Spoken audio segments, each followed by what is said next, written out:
विधवा और तलाकशुदा लड़का। यह कहानी नीलू और विकी की है।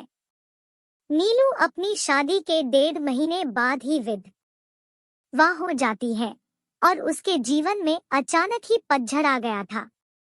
नीलू को ऐसा लगता था जैसे वह संसार की सबसे बदनसीब औरत है। उसकी आंखों के आगे उसका अंधेरे जैसा भविष्य हमेशा घूमता रहता था। नीलू के घर में सिर्फ उसकी बूढ़ी माँ थी और नीलू के पति के गुजरने के बाद नीलू के पिता भी इस दुख में गुजर जाते हैं। एक बड़ा भाई था लेकिन वो तो सबसे मुंह मोड़कर अपनी पत्नी को लेकर कहीं और रहने चला जाता है। इसलिए अब नीलू को लगता था कि जिंदगी में कभी भी खुशी उसके दरवाजे पर दस्तक नहीं देगी। इधर विकी की बात करते हैं। विकी की शादी 2 साल तक तो अच्छी चल रही थी, लेकिन फिर उसकी पत्नी का किसी और के साथ चक्कर चलने लगा और वो उस दूसरे आदमी के साथ खुलेआम अय्याशी करने लगी। फिर कुछ ही दिनों में उसने विकी को तलाक देकर दूसरे आदमी से शादी कर ली। विकी अपनी पत्नी से बहुत प्यार करता था, लेकिन तलाक होने के बाद वह अपनी पत्नी के बिना बिल्कुल ही अकेला सा हो गया और अपनी सुनसान वीरान जिंदगी अकेला ही काटने लगा। वह नहीं जानता था कि अब उसका भविष्य कैसा होगा, कभी वह फिर किसी से शादी कर पाएगा या नहीं। तभी एक दिन नीलू और विकी दोनों ही किसी की शादी की सालगिरह में जाते हैं। नीलू की एक सहेली विकी को जानती थी और उसी ने ही उन दोनों को मिलवाया। विकी से मिलकर नीलू को अच्छा नहीं लगा क्योंकि विकी अपनी पत्नी के बारे में नेगेटिव बातें कर रहा था और यह सुनकर नीलू को विकी पर गुस्सा आ रहा था कि वह औरत के बारे इतना गलत कैसे बोल सकता है। लेकिन बाद में उसकी सहेली मानसी ने बताया कि विकी कितना दुखी लड़का है। वह अच्छे खासे पैसे कमाता है और उसके परिवार वाले भी बिल्कुल सीधे हैं, लेकिन फिर भी उसकी पत्नी ने दूसरे मर्द के चक्कर में इस बेचारे को धोखा दे दिया और अब विकी दिन रात रोता ही रहता है। यह सुनकर नीलू का दिल भर आया। वह मन में सोचने लगी कि एक शरीफ लड़के को मैं बिना मतलब ही बुरा समझ रही थी। तो उसी दिन से नीलू के मन में विकी के लिए एक प्रेम से जाग गया। तभी कुछ ही दिनों बाद नीलू ने अपनी सहेली मानसी से कहा कि मानसी, मैं पता नहीं क्यों विकी को चाहने लगी हूँ और मैं उसे पसंद भी करती हूँ। अगर मानसी तू कुछ उपाय करके मेरी दोस्ती विकी से करवा दे तो शायद मेरी जिंदगी संवर जाएगी। तो मानसी ने कहा कि ठीक है, तू कहती है तो मैं किसी बहाने से विकी को अपने घर बुलाती हूँ। मैं उसे तेरी सारी कहानी पहले ही बता दूंगी, फिर तू भी आ जाना। आगे तुम दोनों की किस्मत। तभी मानसी अपने जन्मदिन का बहाना करके विकी को अपने घर बुलाती है और मानसी विकी को नीलू की बीती हुई सारी बात बताती है और वो उसे ये भी बताती है कि शादी के 1.5 महीने में ही नीलू विधवा हो गई थी। विकी को नीलू का ऐसा हाल देखकर उसे बहुत दुख होता है।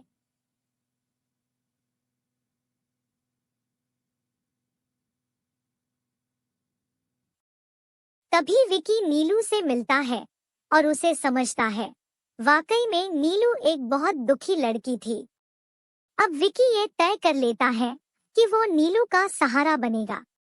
नीलू को भी विकी दिल से बहुत ही पसंद था और दोनों ही बाहर भी मिलने लगे ताकि वो एक दूसरे को सही से समझ सके। एक दिन उन दोनों को ही एक दूसरे से बेहद प्यार हो गया और रात रात भर वो दोनों ही फोन पर चैटिंग भी करते हैं और कभी फोन पर बातें भी कर लेते थे। विकी बहुत ही रोमांटिक लड़का था। वह अपनी बातों से नीलू का दिल जीत चुका था। नीलू को भी विकी के मुंह से अपनी तारीफ सुनना बहुत ही अच्छा लगता था। दोनों ही हर रविवार को मिलते थे, पार्क में घूमने जाते थे और कभी-कभी रात को होटल में डिनर करने भी चले जाते थे। तभी एक दिन नीलू विकी को अपने साथ अपने घर ले गई और उसे अपनी माँ से मिलवाया। विकी ने जब नीलू की माँ के पाँव छुए तो नीलू की माँ रोने लगी और विकी का हाथ पकड़कर कहने लगी कि बेटा मेरी बेटी का सहारा जरूर बनना और उसका साथ कभी भी मत छोड़ना, मेरे सिवा इसका कोई भी नहीं। अब मेरा भी कोई पता नहीं कब उस भगवान का बुलावा आ जाए। अगर मैं मर गई तो मेरी जवान लड़की का क्या होगा। ये सुनकर विकी की भी आंखों में आंसू आ गए और नीलू भी खूब रोने लगी। तभी विकी ने कहा कि मां जी आप बिल्कुल चिंता न करें, नीलू का मैं मरते दम तक साथ नहीं छोड़ूंगा और आपको भी कुछ नहीं होगा और आपकी बेटी का मैं जिंदगी भर ख्याल रखूंगा। ये सुनकर नीलू की माँ और नीलू को बहुत ही अच्छा लगा और नीलू विकी का हाथ अपने गालों पर लगाकर रोती है। तभी एक दिन दोनों ही पार्क में बैठे थे तो नीलू ने कहा कि विकी तुम अपने घर वालों से मुझको कब मिलवाओगे। विकी ने बात टाल दी और उससे प्यार भरी बातें करने लगा और कहा नीलू मैं तुम्हारे बिल्कुल नजदीक आना चाहता हूँ, बोलो तुम मुझे अपने करीब कब आने दोगी। लेकिन नीलू विकी को अपने करीब आने से मना करती है, मगर फिर भी थोड़ा बहुत वो दोनों प्यार कर ही लेते हैं।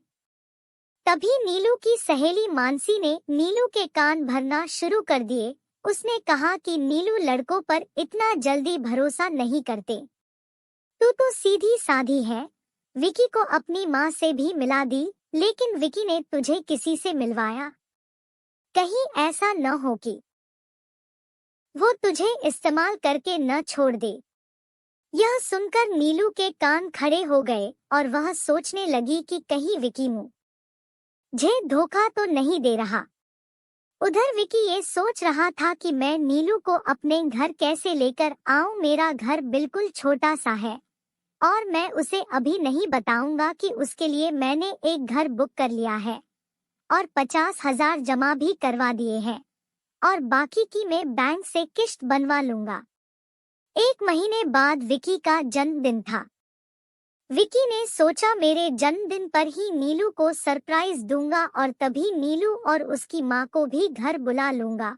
उसी दिन नीलू से शादी की सारी बात करके उसे सगाई की रिंग भी पहना दूंगा। क्योंकि नीलू के परिवार में और कोई नहीं है, इसलिए सारा कार्यक्रम नीलू और उसकी माँ के सामने ही हो जाएगा। अगले दिन नीलू विकी को फोन करती है और गुस्से में कहती है कि तुम अपने घर वालों से मुझे कब मिलवाओगे। विकी फिर से बात को टालते हुए बात को पलट देता है। अब नीलू का शक और भी बढ़ जाता है। तभी नीलू विकी से कहती है तुम्हारे बैंक में कितने पैसे हैं, मुझे अपना बैंक बैलेंस दिखाओ।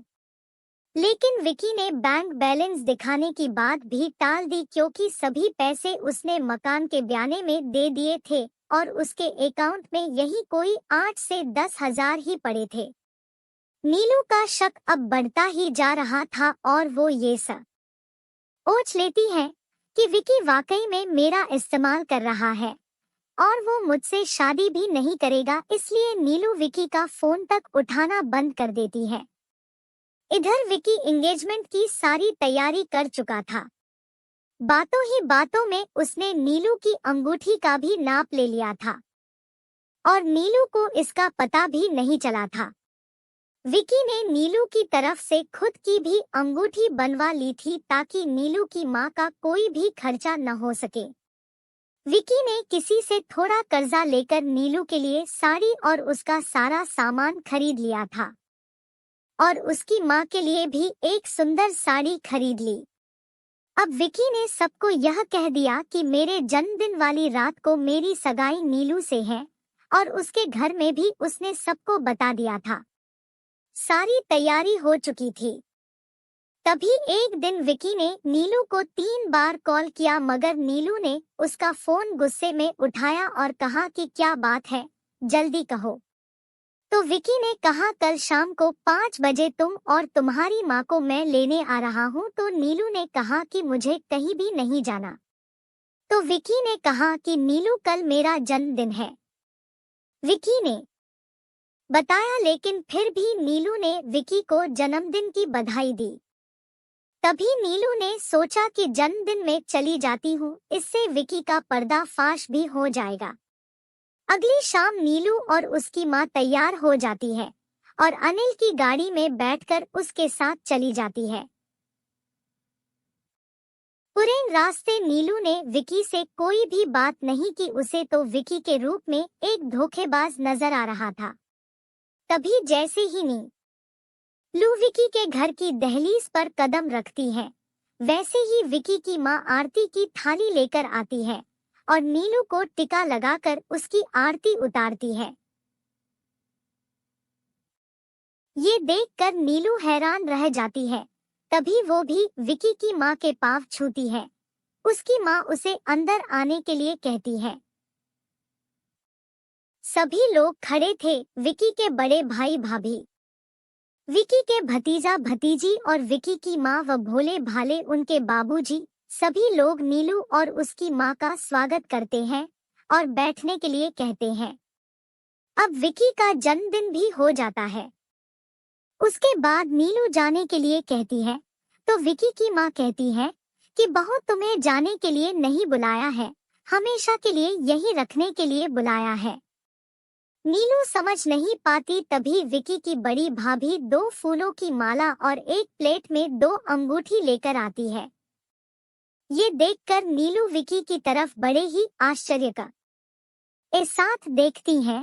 तभी विकी एक अंगूठी नीलू के हाथ में रख देता है और कहता है, आज हमारी एंगेजमेंट है नीलू, और इस बात के लिए मैं तुम्हें सरप्राइज करना चाहता था। तुम्हें ये रिश्ता मंजूर है ना? नीलू रोने लग जाती है और मन में ये सोचती है कि मैंने किस लड़के पर शक किया। अनिल ने नए मकान के कागज भी नीलू के हाथ में रख दिए और कहा कि नीलू, ये मकान मैंने तुम्हारे लिए लिया है क्योंकि हमारा ये घर थोड़ा छोटा है ना। इसलिए नीलू की आंखें अब अपने आंसुओं को रोक ही नहीं पा रही थी। तभी नीलू ने मकान के कागज अपनी सास के हाथ में रखते हुए कहा कि मां जी, मुझे तो इसी घर में रहना है, आपके साथ मुझे नया मकान नहीं चाहिए। इस बात से घर के सभी लोग खुश हो जाते हैं। तभी विकी कहता है कि नीलू, तुम्हारी माँ भी हमारे साथ ही रहेगी, भला वो अकेली कैसे रह पाएगी। ऐसा करते हैं, जो मकान मैंने लिया है वो पास में ही है, माँ को तुम वहीं शिफ्ट कर दो ताकि तुम अपनी दोनों माँ को संभाल सको। अब सब कुछ ठीक हो गया था। कहा नीलू एक शक की वजह से सब खत्म करने जा रही थी। ये गलती उसे बहुत महंगी पड़ने वाली थी, मगर नीलू ने विकी के घर जाकर अच्छा ही किया। इसलिए दोस्तों, जीवन में कभी भी किसी शक की वजह से आप अपने प्यार को कभी मत छोड़ना। पहले पूरा सच जानना, फिर कोई कदम उठाना, तभी आपका भी रिश्ता बच सकता है। अगर आपको हमारी स्टोरी अच्छी लगी हो तो अपने दोस्तों के साथ भी शेयर कीजिए और कमेंट में जरूर बताइए कि कैसी लगी हमारी ये कहानी, और सब्सक्राइब करना ना भूले।